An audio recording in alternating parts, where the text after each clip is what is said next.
നമ്മൾ കുറേ നാളുകളായി ഇപ്പോൾ വീട്ടിൽ തന്നെയാണ് തൈര് ഉണ്ടാക്കാറ്. അപ്പോൾ നമ്മൾ പാല് നന്നായിട്ട് തിളപ്പിച്ചിട്ട് ആ പാല് നമ്മൾ നന്നായിട്ട് തന്നെ തണുക്കാനായിട്ട് വെക്കും. അപ്പോൾ നന്നായിട്ട് തണുത്ത പാലിലേക്ക് നമ്മൾ തൈര് മിക്സ് ചെയ്യും. അപ്പോൾ ഞാൻ എപ്പോഴും ഇവിടെ തൈര് കുറച്ചെടുത്ത് വെക്കും. ഈ മിക്സ് ചെയ്യാൻ വേണ്ടിയിട്ടുള്ള തൈര് കുറച്ചെടുത്ത് വെക്കും. അപ്പോൾ അങ്ങനെ ഞാൻ തൈര് മിക്സ് ചെയ്ത് കഴിഞ്ഞിട്ട് നന്നായിട്ട് മിക്സ് ചെയ്ത് കഴിഞ്ഞിട്ട് അത് ഓവനിൽ നല്ല ചൂടാക്കിയ ഓവനിലേക്ക് വെക്കും. നന്നായിട്ട് തന്നെ ഓവൻ ചൂടാക്കി വെക്കും. എന്നിട്ട് ആ ഓവനിലേക്ക് ഞാൻ എടുത്ത് വയ്ക്കും. അല്ലെങ്കിൽ നമുക്ക് ആവിയിൽ കുറച്ച് നല്ല ചൂടുള്ള വെള്ളത്തിലേക്ക് നമുക്ക് എടുത്ത് വെക്കാം കേട്ടോ.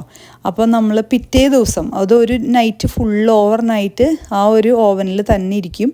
എന്നിട്ട് പിറ്റേ ദിവസം നമ്മൾ എടുക്കുന്ന കാഴ്ചയാണിത്. അപ്പോൾ അങ്ങനെ എടുത്ത് കഴിയുമ്പോൾ നല്ല ക്രീമി ആയിട്ടുള്ള നല്ല സൂപ്പർ തൈര് കിട്ടും നമുക്ക്. അങ്ങനെ ഈ ഒരു തൈരാണ് ഞാനിപ്പോൾ മോരുകറിയൊക്കെ ഉണ്ടാക്കാനായിട്ടൊക്കെ യൂസ് ചെയ്യുന്നത്. അപ്പോൾ മോരുകറി ഞാൻ എപ്പോഴും ഇവിടെ ഉണ്ടാക്കാറുണ്ട്. അപ്പോൾ ഈ ഒരു തൈര് വെച്ച് ഉണ്ടാക്കുമ്പോൾ തന്നെ നമുക്ക് നാട്ടിലെ ആ ഒരു കുറച്ച് പുളിയൊക്കെ ഉള്ള നല്ല തൈര്, അതുപോലെ നല്ല ക്രീമി ആയിട്ടുള്ള തൈര് ഉണ്ടാക്കാൻ പറ്റും. അപ്പോൾ അങ്ങനെ മോരുകറി ഉണ്ടാക്കാനായിട്ട് ഞാനിവിടെ നന്നായിട്ട് കാച്ചിയൊക്കെ എടുത്തു. അത് കഴിഞ്ഞിട്ട് ആ ഒരു തൈര് മിക്സ് ചെയ്തു.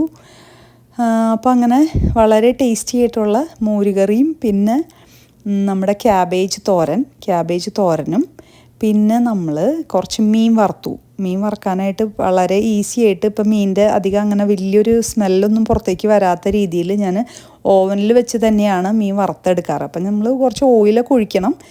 പക്ഷേ മീൻ വറക്കുന്ന അത്രയും മണവും വരില്ല. അതുപോലെ മീൻ സാധാരണ വറക്കുന്ന അത്രയും എണ്ണയും വേണ്ട.